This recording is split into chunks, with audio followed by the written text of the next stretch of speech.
Ahí estaba yo, a 34 grados, en pleno agosto de 2020, enfundado con todo el equipo de protección individual, casi faltaba un casco de estos modelo Garroteville con la pantalla respectiva, y eran las 5 de la tarde, cuando estaba canalizando un catéter PIC un viernes a las 5 de la tarde. En la habitación del hospital de Gorlitz, donde estaba haciendo esa técnica, había una avispa. Yo la verdad es que tengo un pánico natural a las avispas. No estoy seguro de que sea alérgico porque nunca me ha picado ninguna, pero es un miedo irracional. Y había una avispa de estas asiáticas dentro de la habitación. La verdad es que el que estaba más desfavorecido sería el paciente, que desde luego estaba en una situación mucho peor que la mía y no se podía mover. Pero ahí ocurrió algo que me hizo darme cuenta de todos los errores que yo había cometido hasta ahora en el mundo del acceso vascular. Y me gustaría en esta charla compartirlos con vosotros e intentar resolver la pregunta del título, que hace un chico como yo en un mundo como este, en el mundo del acceso vascular. Y este mundo, el que yo estuviera en este mundo, es algo probablemente circunstancial, una carambola del destino, y realmente una de las cosas que creo que debemos modificar es que ya no nos debemos extrañar esta pregunta, ¿no? Es decir, yo soy, como sabéis, médico internista en un hospital, ahora trabajo en un hospital de enfermo pluripatológico y de comorbilidad, como es el Hospital de Santa Marina. Pero realmente no deberíamos extrañarnos de esta pregunta. Es decir, el acceso vascular, si hay algo que es más común a nuestros pacientes, quizás con la notable excepción de atención primaria, es la técnica del acceso vascular. Es decir, no encuentro una justificación muy buena para que sigamos haciendo esta pregunta y nos sigamos extrañando de por qué un médico, digamos, de bata blanca, ¿no? Porque aquí estáis muchos cirujanos, radiólogos vasculares, anestesistas o intensivistas, que probablemente tengáis más implicación natural en el acceso vascular. Como internista he cometido muchos errores. Vamos a ir viéndolos uno a uno y vamos a intentar reflexionar sobre ellos. Es decir, yo desde luego he tenido la suerte de poder aprender de estos errores, de no frustrarme, no abandonar un mundo tan maravilloso y tan enriquecedor como el mundo del acceso vascular. Y a través de estos errores, que lo vamos a ver como la importancia de la formación, la importancia del trabajo en equipo, porque tanto si lo llamáis ETI como si lo llamáis EIA, las dos denominaciones tienen una E de equipo. Y el acceso vascular no es satisfactorio, no es una experiencia ni un proyecto satisfactorio si no estamos todas y todos implicados. Todas y todos incluyo a todos los médicos, los farmacéuticos, la enfermería de planta, la enfermería de LEIA, incluso las personas que movilizan al paciente. ¿Vale? Es decir, todo el universo sanitario tenemos que contemplar el acceso vascular de nuestros pacientes, porque va a condicionar lo que vayamos a hacer con él, va a condicionar lo que vamos a poder suministrar al paciente, va a condicionar cómo tenemos que moverle, va a condicionar desde luego la comodidad del paciente, que yo creo que es lo más importante. No hay ningún proyecto de acceso vascular que tenga éxito si no está genuinamente centrado en el paciente. Esto va de centrado en el paciente y va de justicia también, ¿vale? Y otra cosa también que es importante declarar y que es otro de mis errores, que la parte de la inserción, la parte de la ecografía, ¿no? La parte que más vistosa o más glamurosa parece, es una muy pequeña parte de este mundo del acceso vascular, donde se marcan las diferencias claramente en los cuidados. Y yo, desde luego, no he sido nunca ningún experto en cuidados de accesos vasculares. Es decir, he tenido la grandísima suerte de compartir eh, momentos con las enfermeras con las que he aprendido estos cuidados y realmente no hay un acceso vascular satisfactorio ni para el paciente ni para el profesional si no dignificamos esta tarea que muchas veces hacen las enfermeras en la planta de hospitalización y no se les reconoce. Vamos a empezar el viaje, este viaje por el acceso vascular cruzando el charco en Guatemala en 2008. Yo una vez hice el examen del MIR y no salí huyendo del país. No, me salió razonablemente bien, ¿vale? Es un examen que es muy complicado, es un examen que realmente condiciona mucho nuestra vida. Pero a mí me gustaba la cooperación internacional. Yo realmente una de las cosas que más me ha motivado es este tipo de proyectos de cooperación. En Guatemala, en concreto en Santiago de Atitlán, hay un proyecto que se llama el Hospitalito Atitlán, que es maravilloso. Yo tuve la suerte de estar allí 2 meses. Y allí es donde recibí mi primer curso de ecografía de mi vida. Yo había hecho la carrera y en la carrera tenemos una asignatura de radiología. Una asignatura de radiología casi suspendo porque me señalaron un útero y dije que era la próstata. No me fijé muy bien en el nombre de la paciente, aunque hoy en día eso podríamos haberlo discutido más. Pero me di cuenta en ese momento de que hasta ahora estábamos metidos en la caverna de Platón. Nosotros auscultábamos, nosotros palpábamos, pero con la ecografía podía ver dentro del paciente. Me pareció algo transgresor y algo completamente innovador. Pero de ahí no volví a tomar conciencia de la importancia de la ecografía. La ecografía no la pude seguir practicando. Y luego, inmediatamente después, me incorporé al Hospital Universitario Marqués de Valdecilla como residente de medicina interna. En este viaje, desde luego, volvería a repetir todas las veces que me dieran la oportunidad de volver a elegir la especialidad y donde la hice. Me di cuenta de una cosa, y es que los pacientes más vulnerables, los pacientes más frágiles, los pacientes que deben de tener más, debemos tener más cuidado con ellos, recibían un acceso vascular con una gestión pésima y acabamos agotando el capital venoso. Pacientes veíamos, desde luego ya no tanto, con vías en los pies. Pacientes, desde luego que en la guardia nos llamaban para plantear un acceso venoso central por agotamiento vascular para recibir una ceftriaxona. Cosas que desde luego me hicieron reflexionar. Y una de las principales cosas que quise yo formarme es en la canalización de acceso vascular central, porque en ese momento pensé que era la solución, ¿no? Es decir, canalizo un catéter yugular y resuelvo el problema, ¿no? Está muy equivocado en este aspecto. Desde luego el problema no se resuelve cuando aplicamos los cuidados paliativos del acceso vascular, ¿no? Que es canalizar un catéter venoso central para infundir cualquier cosa que se puede infundir casi hasta subcutánea. Y a medida que iba avanzando en mi formación como internista, tuve la grandísima suerte de compartir la residencia con Pablo Garmilla, que ahora mismo es anestesista en el Hospital Marqués de Valdecilla. Él completó la residencia en medicina interna conmigo, pero es una persona que también vio claro la necesidad de que la ecografía fuera una parte de nuestro currículum.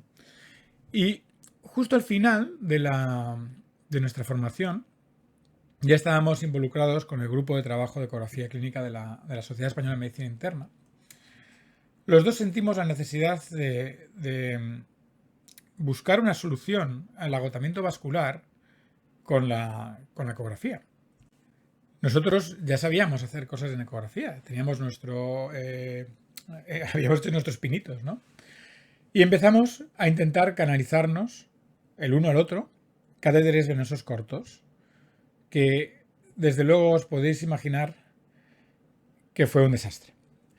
Lo que hacíamos era, nos quedábamos después de la jornada laboral, comíamos en el hospital y intentábamos canalizarnos en una habitación un poco con secretismo, ¿no? Y sin ninguna medida de esterilidad respecto al ecógrafo, catéteres de al menos de 20 G, y los intentamos canalizar en flexura de codo, porque no era el único sitio donde al final tocábamos y lo acabábamos poniendo prácticamente con técnica convencional. La idea inicial no fue esta, la idea inicial fue el drum. El drum, que es un catéter ya afortunadamente desterrado, era algo que nos fascinaba. Es decir, era un catéter que parecía resolver nuestros problemas, pero que por el sistema y por el grosor de la aguja, la enfermería era incapaz de colocarlo en la mayor parte de las ocasiones.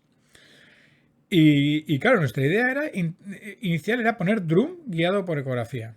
Claro, os podéis imaginar que un día, después de comer, vimos el tamaño de la aguja y reculamos claramente y empezamos a canalizar unos catéteres mucho más finos. Porque, vamos, que es algo que creo recordar que es una aguja de calibre 14G y es, vamos, prácticamente puedes quedar sin brazo. Y esas tardes que acabamos volviendo a casa con hematomas, mi mujer me preguntaba si cobraba lo mismo que mis compañeros y la verdad es que sí. Pero no llegamos a cristalizar ese interés en el acceso vascular, ¿no? Llegamos a poner carteles en nuestro servicio para que nos avisaran a un busca y creo que llegamos a poner en un año un catéter venoso periférico corto que duró un turno. Eso fue nuestra gran hazaña respecto al acceso vascular al final de la residencia. Y una vez terminé la residencia en el Hospital Universitario Marqués de Valdecilla, mi primer trabajo como adjunto fue en Euskadi, en concreto en el servicio de hospitalización a domicilio del Hospital Galdakao-Úrsalo. Estuve como sustituto de verano, pero aquí yo creo que fue una de las claves para que ese interés en el acceso vascular creciera. Yo no conocía más que el catéter venoso periférico corto, el drum y el catéter venoso central. Y aquí descubrí el catéter midline.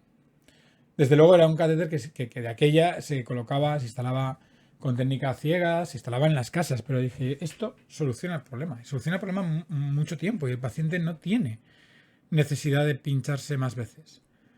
Me pareció algo completamente bueno para el paciente. Desde luego no tenía todavía integrado que esto se podía poner por técnica coguiada. Entonces, desde luego me pareció algo fantástico, ¿no? Es decir, cuando el paciente tenía un acceso vascular aceptable, unas venas que se veían más o menos bien, recibía un catéter que era un catéter único para tratamientos largos de antibióticos, por ejemplo. También aquí, realmente, durante esta etapa, pude tener una interacción mucho más continua con la enfermería. Es decir, hasta ahora vivíamos casi en mundos separados, ¿no? Pero aquí viajas en coche con la enfermería y muchas veces tienes que hacer tareas de enfermería, ¿no? Es decir, te llaman por la tarde y está la enfermera cambiando una bomba en Bermeo y tenías que ir hasta Durango a poner una palomilla, a hacer una cura o hacer algún acto que realmente era una competencia de un grupo profesional diferente. Y yo creo que aquí me di cuenta de que no hay competencias, ni hay grupos profesionales, ni nada de nada. Lo único que hay es el interés de que el paciente tenga el mejor cuidado posible. Y empecé a indagar, ¿no? Cuando veía que registraban como resultados las escalas de flebitis, la escala de Jackson. Y empecé a entender que era un mundo en el que yo tenía que estar metido. Tenía que meterme en este mundo porque era algo que necesitaba saber. Mis enfermos recibían catéteres y yo prescribía medicación y tenía que enterarme de todo esto para que mis pacientes tuvieran el mejor trato posible, desde luego. Cuando terminé mi trabajo de sustitución, estaba tan triste que me salió un herpes labial, la verdad.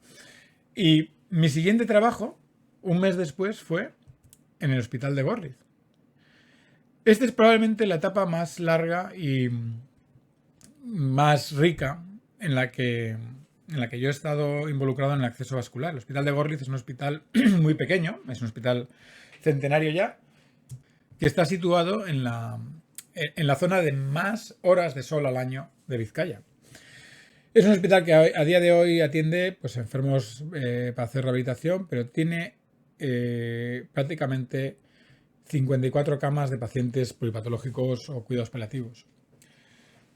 Yo estaba ahí, en la unidad de convalecencia, en una planta, pues digamos, de medicina interna al uso, pero seleccionando un poco el paciente más comórbido, más grave, más prácticamente indistinguible de cuidados paliativos en muchas ocasiones.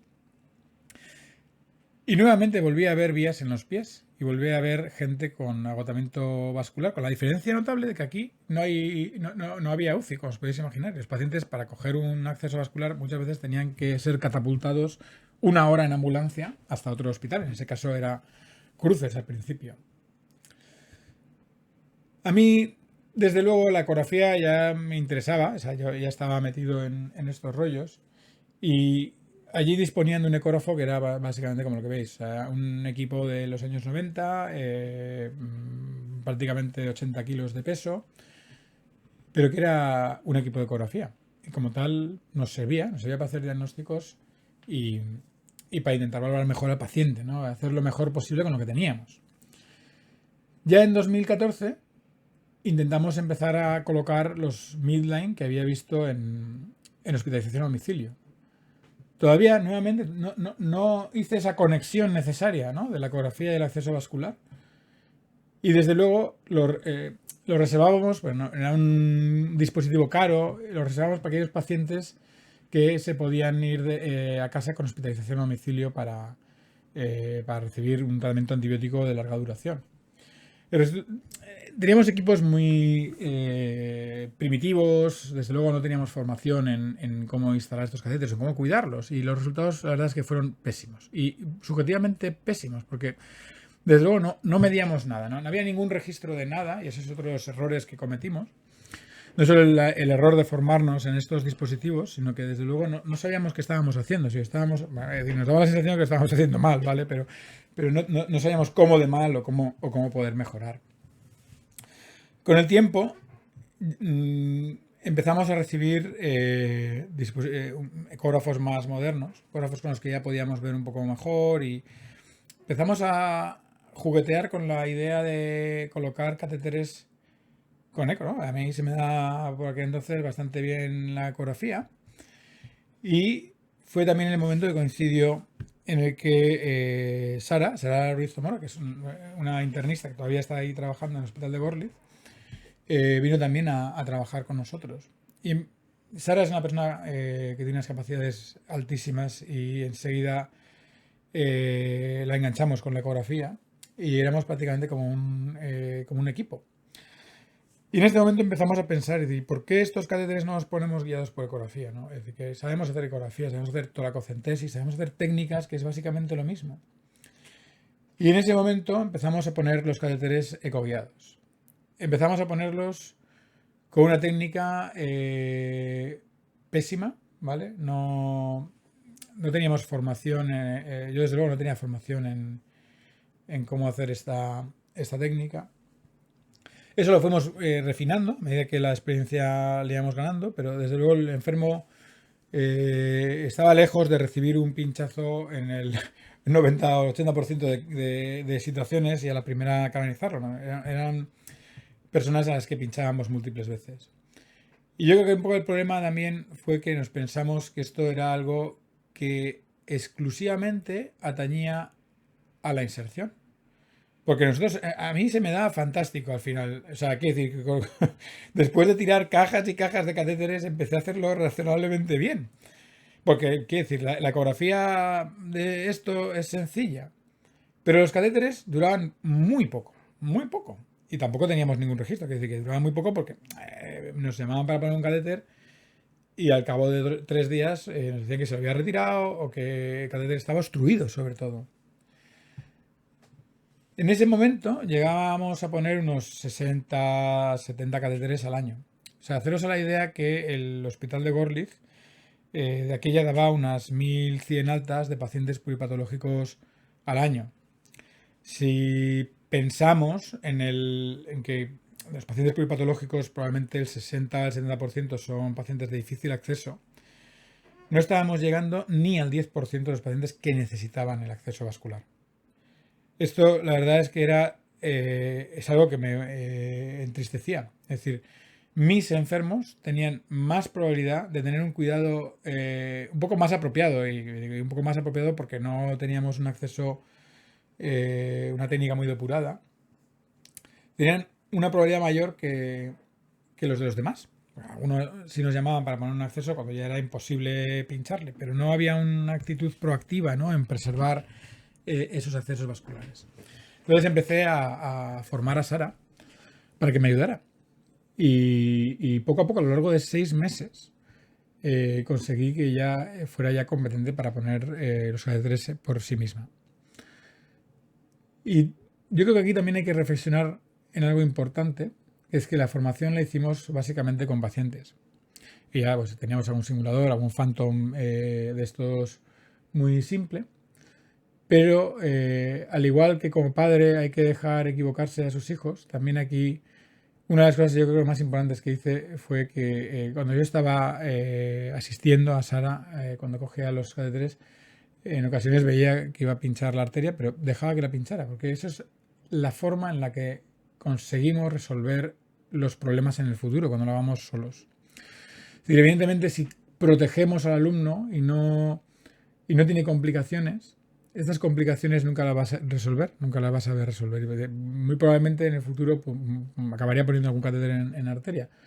Y yo creo que ese cambio de mentalidad, y eso también coincidió en esta época con el nacimiento de mi hija, me di cuenta de que realmente la enseñanza era compleja y quizás yo no sería la mejor persona para enseñar a Sara a colocar catéteres, pues no era un experto en esta técnica.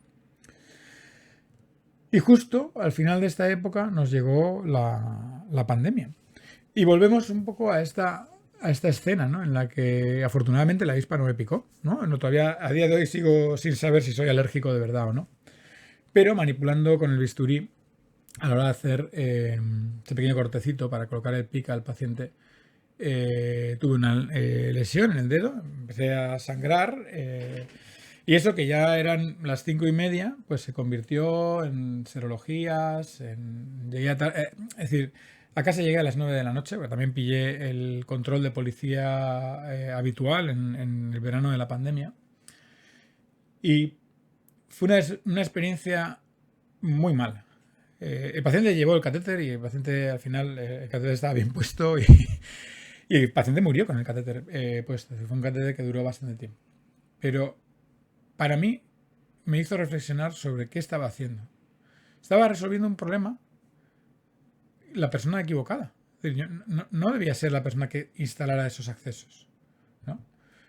Y en ese momento, que coincidió con la redacción del manual de la pospandemia que redacté en mi hospital, decidí poner una frase que era que no podíamos garantizar el acceso vascular avanzado porque a día de hoy no había un equipo de terapia intravenosa. Y eso movió conciencias. Es decir, claro, esto era muy fácil para la gerencia del hospital porque esto era algo que yo hacía más en mis ratos libres, pues os imagináis que a la tarde no me pagaban. Y que encima estaba haciéndome daño. Haciéndome daño y probablemente también sometiendo al paciente a un riesgo de tener un daño mayor, ¿no? Porque a las 5:30 de la tarde un viernes no es en ningún caso el momento de poner un pic, ¿vale? Y en ese momento, pues yo di ese puñetazo encima de la mesa y eso facilitó la constitución del equipo de terapia intravenosa, equipo de infusión y acceso vascular del hospital de Gorliz, en el que estábamos incluidos tanto Arantxa como Miren, que eran las enfermeras responsables del programa, como Sara y yo, que realmente éramos consultores. Es decir, nos dimos cuenta que ese momento era el momento de dar un paso hacia atrás, ¿no? De no insistir en algo que probablemente no tenía sentido. Es decir, esto es algo que debe hacer enfermería. Enfermería no solo tenía un papel en la inserción, sino también en divulgar los cuidados, los mejores cuidados en las plantas. Para que os hagáis una idea, la duración del catéter casi se cuadruplicó. La obstrucción de que pusiéramos nosotros los catéteres a que existiera Leti ya prácticamente desapareció. Y no porque los pusiéramos mejor o peor, sino por los cuidados. Es decir, dentro del mundo del acceso vascular la inserción es glamurosa, pero lo que marca la diferencia es los cuidados. Y los cuidados que hace la enfermera de planta. Esa enfermera de planta recibe esa información, esa formación a través de Leti. Y nosotros no teníamos tiempo para hacer esa formación. Pues no solo nos dedicamos al acceso vascular, teníamos nuestros 10, 11 pacientes. Entonces, yo creo que esto fue el mayor éxito. Y desde luego, otra de las cosas que también creo que supusieron un cambio muy radical es que realmente las personas que detectan ese problema de acceso vascular no somos los médicos. Los médicos le preguntamos que si hace pis, que si se fatiga, pero nos fijamos bien poco en que lleva una vía en flexura de codo, o que tiene una vía en el pie, o que tiene un acceso vascular precario. Y entonces creímos que la persona que mejor identificaría la necesidad del acceso vascular era la enfermera de planta. Es la persona que tiene que pincharle 30 veces antes de coger un catéter. Entonces, la enfermería era los que directamente contactaban con el ETI para colocar un catéter. Y eso yo creo que capturó la demanda de este tipo de medidas de una forma muchísimo más eficaz. También se instaló algún programa con farmacia para que nos ayudaran a identificar a los clínicos, ¿no? Desde que el clínico le pone vancomicina, el médico no sabe a dónde tiene que ir a vancomicina. O sea, y enfermo, si no se actúa, pues acaba recibiendo vancomicina por una vía periférica, que ya lo hemos visto. Entonces, todo eso se hizo también formación a prescriptores y se hizo una campaña con farmacia para que cada vez que prescribíamos algo de esto, pues nos saltara una alerta. Ya en agosto de 2022, yo ya no trabajo en el hospital de Gorliz, que por circunstancias de la vida, ahora mismo estoy trabajando en el Hospital Santa Marina y la verdad es que estoy contento y quiero quedarme aquí por mucho tiempo. Pero estoy volviendo a ver las mismas situaciones. Aquí tenemos un equipo de infusión y acceso vascular que está constituido. Todavía no tienen quizás la dedicación plena, lo cual dificulta un poco yo creo que el acceso a esta técnica. Pero tenemos nuevos retos. La diferencia clara con esto es que ahora soy más sabio. Es decir, me he equivocado tantas veces, que ahora ya ese tipo de problemas ya no los voy a... ese tipo de errores no los voy a cometer. Y voy a intentar que el equipo de terapia intravenosa sea un equipo dirigido por enfermería, en el que yo prácticamente aparezca ahí como el invitado molesto en las reuniones, si acaso. O sea, algo que me deje en un papel claramente al margen, mientras ellas llevan un poco la batuta de este equipo. Y mi papel probablemente sea otro. Mi papel sea concienciar al clínico, concienciar a los médicos que llevan trabajando de una forma, culturalmente, el catéter Midline, pues llevan 20, 30 años trabajando sin él, y empezar a cambiar esa mentalidad. Cambiar la situación en la que vamos detrás del capital venoso del paciente a una situación en la que vamos hacia adelante, ¿no? Un marco proactivo, como el de Nancy Muró, en el que el paciente reciba un único pinchazo durante todo el ingreso. Porque eso realmente es calidad asistencial. Es decir, que el paciente, yo recuerdo cuando le preguntamos, cuando hacía consultas en Madrid, preguntabas cuál ha sido lo peor, ¿no?, que te ha pasado aquí en la hospitalización, porque has estado 2 meses y tal. Y decía, no, me tenían que pinchar todos los días. Me tenía que pinchar muchas veces. Eso es lo más desagradable. Gente que le hacías una biopsia o que le hacías una colonoscopia, que no creo que sea nada agradable. Pero lo que peor vivían era el acceso vascular. Entonces, el acceso vascular con un equipo de infusión y acceso realmente es humanización de la asistencia. Es humanización y respeto por la dignidad de la persona que atendemos, ¿no? Que no tiene que ser un San Sebastián lanceado, ¿no? O sea, no debemos de resolver el problema de forma reactiva, ¿no?